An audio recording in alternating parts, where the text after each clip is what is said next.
যারা ওই সুরের বাচ্চাদেরকে এখনো সাপোর্ট করতেছে তারা কেমনে বাংলাদেশে ঘুরে বেড়ায়, কেমনে ফেসবুকে তারা হচ্ছে এই ধরনের পোস্ট দিতে পারে। আমার ভাই ন্যায় চাইছিল, ইনসাফ চাইছিল, আমার ভাইরে মরে যেতেছে। তো আমি এখন ন্যায় চাচ্ছি, যারা ন্যায় চাচ্ছে সবাইকে মাইরা ফেলেন, আপনারা দেন দেশ বিক্রি করে। আপনারা তো অলিখিতভাবে ভারতের কাছে দেশ বিক্রি করেই দিছেন। ও হচ্ছে একটু বেশি আবেগী। আপনারা তো সবই জানেন যে এতদিন কি হয়েছে না হয়েছে। প্রথম দিন যখন শ্যুট হলো সেদিন থেকে ওর কান্না শুরু। এখনো আমি থামাইতে পারতেছি না কোনোভাবেই। আজকে মানে অনেক করে আসছে আর কি। তো আমাদের কথা এখন একটাই, আমরা হচ্ছে যে এর সুষ্ঠু বিচার চাই। যারা হচ্ছে এই ক্রাইমটা করছে তারা এখনো ওপেনলি ঘুরে বেড়াচ্ছে, তাদের দোসররা আছে, এখনো অনেক সাপোর্টার আছে তাদের। তো এদেরকে আইডেন্টিফাই করতে হবে এবং সঠিক বিচারের আওতায় আনতে হবে। তো আমাদের চাওয়া এটাই। আমরা জানি যে বাংলাদেশের আইন নিরাপত্তা বা প্রযুক্তি এখন যথেষ্ট ভালো। আমরা এই যে মোহাম্মদপুরের ঘটনাটা দেখলেই বুঝতে পারি যে মা আর মেয়েকে যে খুন করছে 24 ঘন্টার মধ্যে খুনিরা ধরে ফেলছে। কিভাবে ধরছে তারা? তাদের প্রযুক্তি ছিল বোধহয় বলেই তো তারা ধরতে পারছে।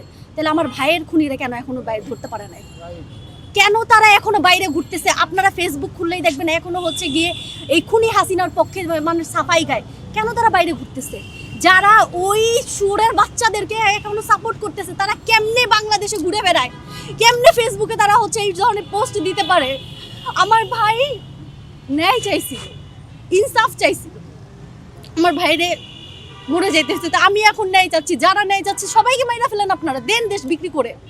আপনারা তো অলিখিতভাবে ভারতের কাছে দেশ বিক্রি করেই দিছেন। তার বউ যে বসে আছে তার কাছে, তারা বাংলাদেশের যে আওয়ামী লীগের নেতা কর্মীরা ছিল বর্ডার পার করে দিছে। কিভাবে দিছে তারা?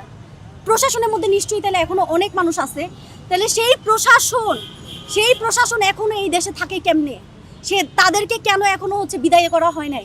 আমাদের দেশে তরুণ সমাজরা বেকার বসে আছে, তারা চাকরি পায় না, আর ওই ধরনের জানোয়ারের বাচ্চারা হচ্ছে গিয়ে ওই চেয়ারে বসে থাকে আর হচ্ছে ওই খুনি হাসিনাদের পাচাটে। কিভাবে সম্ভব? এই দেশের তরুণ সমাজে কেন দেশ ছেড়ে পালায়? এই দেশে হচ্ছে গিয়ে বিচার নাই দেখে, ন্যায়ের প্রতিষ্ঠা নাই দেখে, ভালো কোনো ন্যায়ের কথা বলতে গেলে তার জীবন দিতে হয়। আবরারের মতন ছেলেটারে মাইরা ফেলছে। আবু সাইদ বুক চিতায় দাঁড়াইছে, আবু সাইদকে মাইরা ফেলছে। আমার হাদি ভাই ন্যায়ের কথা বলছে, ওকে মাইরা ফেলছে।